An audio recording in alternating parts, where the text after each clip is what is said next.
롯데택배 기사노조가 수수료 인상과 분류 작업 전면 개선 등을 요구하며 오늘부터 무기한 파업에 돌입하기로 했습니다.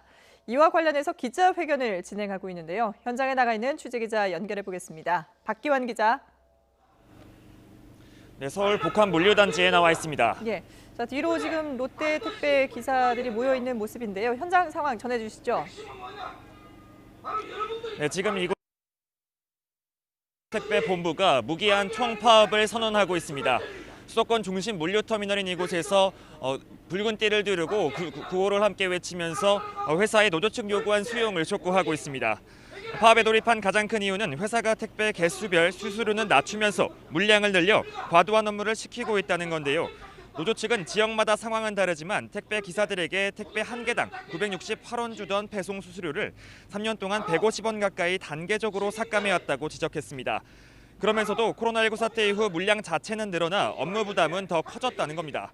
또 다른 택배사에 비해 분류 작업과 업무 환경은 낙후되어 있는데 택배 물량을 싣고 내리는 상하차 비용까지 택배사 중 유일하게 기사에게 부담하도록 하고 있다고 토로했습니다. 이에 따라 노조는 각 대리점과 수차례 교섭을 진행했지만 결국 본사의 권한이라는 대답과 함께 교섭이 결렬됐다고 설명했습니다. 결국 총파업을 통해 롯데택배 본사가 직접 나서 문제를 해결해야 한다고 요구하게 됐다는 겁니다. 네, 앞서 화면이 고르지 못했던 부분 시청자 여러분의 양해 부탁드립니다. 자, 박기환 기자, 가장 우려되는 거는 일단 택배 혼선인데요. 파업 규모가 어느 정도나 되는 겁니까?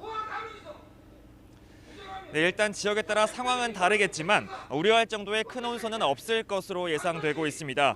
전국 롯데택배 기사는 만여 명 정도인데 이번 파업에 참여하는 사람은 민주노총 소속 롯데택배 노조원 250여 명 정도입니다. 수도권의 경우에는 전체 기사 5천여 명 가운데 100명 정도가 파업에 참여합니다.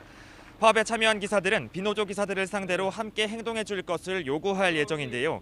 일단 사측과 1차 교섭 이후 협의가 이뤄지지 않는 등 파업을 위한 적법 절차가 필요한 만큼 파업 규모 자체가 쉽게 늘어날 것으로 보이지는 않습니다.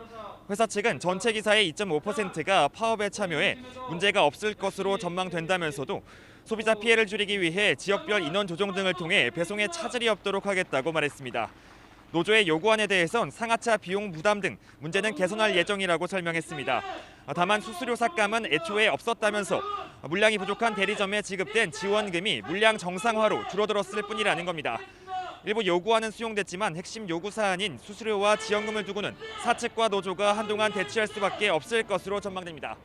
지금까지 서울 복합 물류단지에서 YTN 박기환입니다.